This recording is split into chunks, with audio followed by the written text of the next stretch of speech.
Dale Carnegie wrote a famous book called How to Win Friends and Influence People in 1936. It quickly became very popular, selling over 5 million copies during his lifetime and even more since then.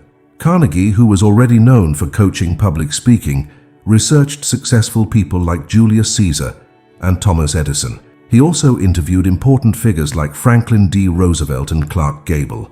Using what he learned, he made a book based on a 14-week course about how to relate to others and speak in public. These are the most important lessons from this book. Lesson 01. Learn techniques to handle people. To get along with most people, remember 3 important things.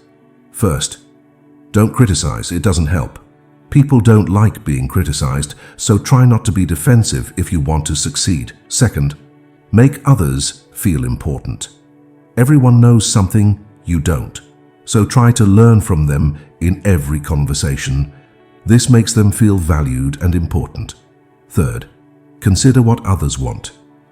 Just like using worms to catch fish, think about what the other person wants. Instead of talking about what you want, understand their perspective and present your ideas accordingly. Lesson 02. Let others know you care about them. To make people like you, show interest in them. Remember their birthdays and let them know you remember. People also appreciate being praised and asked for help. If you need something, tell them they are the only one who can help, and be clear about what you need. Make it easy for them to help you. Dale Carnegie shares stories of people who genuinely cared about others, even if it wasn't related to what they needed. This approach often leads to getting what you want. If you can truly show genuine interest, it's more effective than all the sales techniques in the world. Lesson 03. Make a friendly first impression with your smile. Smiling tells someone you like them and are happy to see them, but a fake smile won't help. So, be thankful for what you have before you smile. Remember, happiness comes from our thoughts, not just what's happening around us. Think positively about others to make your smiles truly sincere. Lesson 04. Know and use people's first names.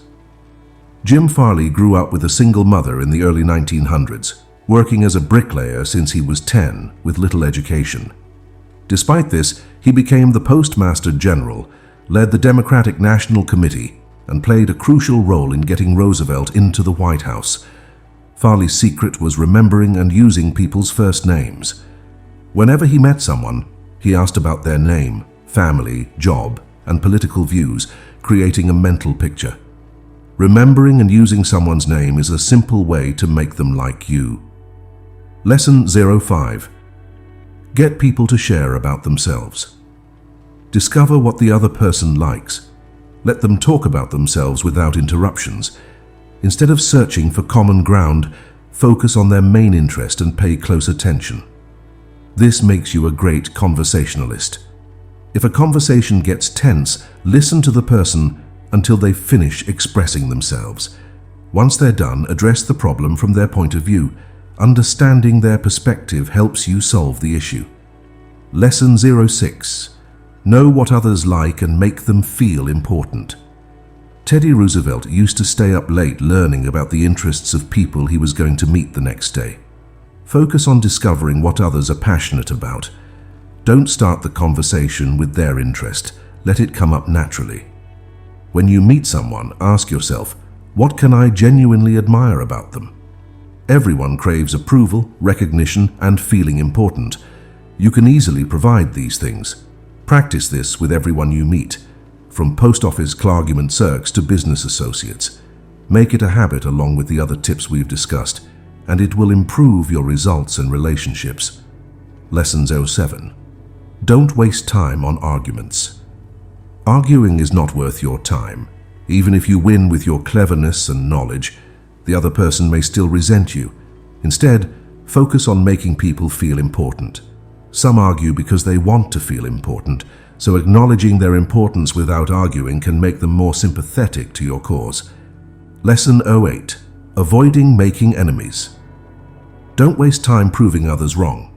If you think someone is at fault, say, I may be wrong, let's look at the facts. Admit your mistakes quickly and enthusiastically. When you condemn yourself, It helps others defend you, even if their interests differ. Elbert Hubbard, a writer, once responded to criticism saying, "I don't completely agree with my own article now. Let's discuss it when you're around." This approach builds bridges and fosters understanding. Lesson 09. Answer anger with kindness. Don't respond to anger with more anger. Instead, use friendliness, sympathy, and appreciation. This can turn a tense situation into a productive one. Woodrow Wilson, a former US president, said, "If you approach me with fists clenched, expect the same in return. But if you suggest sitting down to understand our differences, we'll likely find common ground." Patience, honesty, and a desire to come together can make it happen. Lesson 10. Focus on what you both agree on. When starting a conversation, don't immediately focus on your differences. Instead, highlight the points you agree on. Keep reminding everyone that even though methods may differ, you all aim for the same purpose. Skilled influencers identify this common goal. By doing this, the other party becomes more open to hearing your opinions. People prefer to stay consistent with themselves, so it's better to set things on track early. Get them saying yes from the start. Lesson 11. Avoid judging others.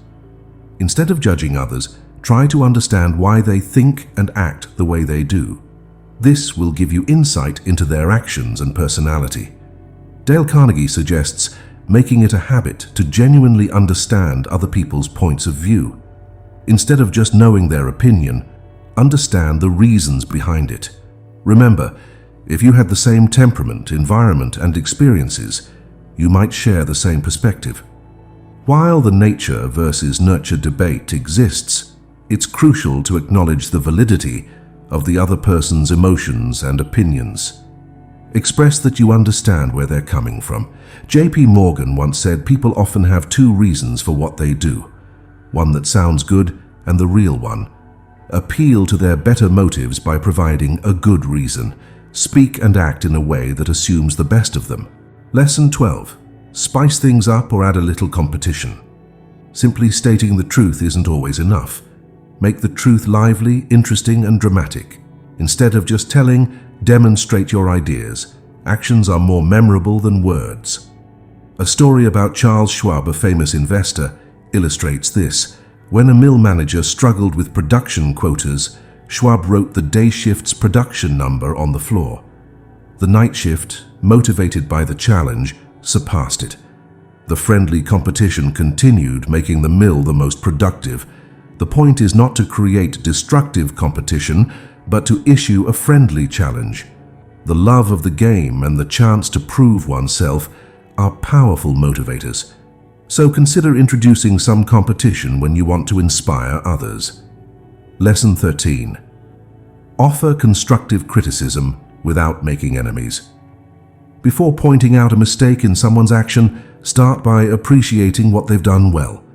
This might lead them to acknowledge their own fault and offer to fix it. Leading by example is effective too. John Wanamaker, the president of Wanamaker's department store, noticed a customer waiting unattended. Instead of reprimanding, he served the customer himself, subtly showing staff what he expected. If you have to criticize, try doing it indirectly. Lesson 14. Avoid acting superior to others. When you need to criticize, it's easier for others to accept if you talk about your own faults first. If you must give direct feedback, mention your own mistakes or shortcomings in other areas. Ask questions instead of giving orders to save people's pride and make them feel important.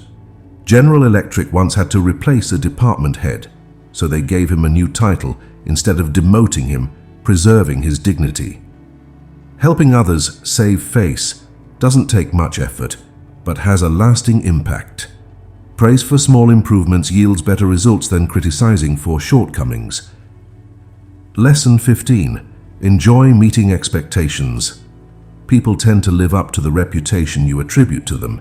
If you tell someone they are honest or hardworking, they often strive to meet that expectation, even if past actions suggested otherwise. Dale Carnegie shared an example of how his friend encouraged him to play bridge by highlighting his chapter on memory.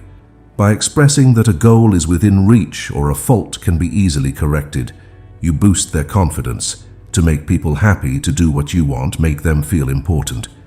Recognize them as the best person for a job or give them authority, and they'll embrace the role. Napoleon Bonaparte, in creating the Legion of Honor, named soldiers and generals with titles like Marshals of France, and called the troops the Grand Army. When criticized for giving out toys, he responded, "Men are ruled by toys." So friends, these are the most important lessons from this book. Let's summarize this book. Carnegie recommends a straightforward and proactive approach to human relations, emphasizing the importance of putting others first. The book provides practical reminders and insights for everyday life, making it highly regarded for building effective relationships. While it offers techniques for personal networking and persuasion on a small scale, it may not be as helpful for spreading big ideas or influencing large groups, especially in the era of social media. Some might find the methods too simplified or cynical for forming meaningful connections in the real world. Be cautious about focusing too much on others' interests at the expense of your own, and recognize the need for a balance when developing your principles. You can decide how much you want to apply Carnegie's methods based on your personal preferences and goals. Like this video and subscribe this channel for more amazing videos.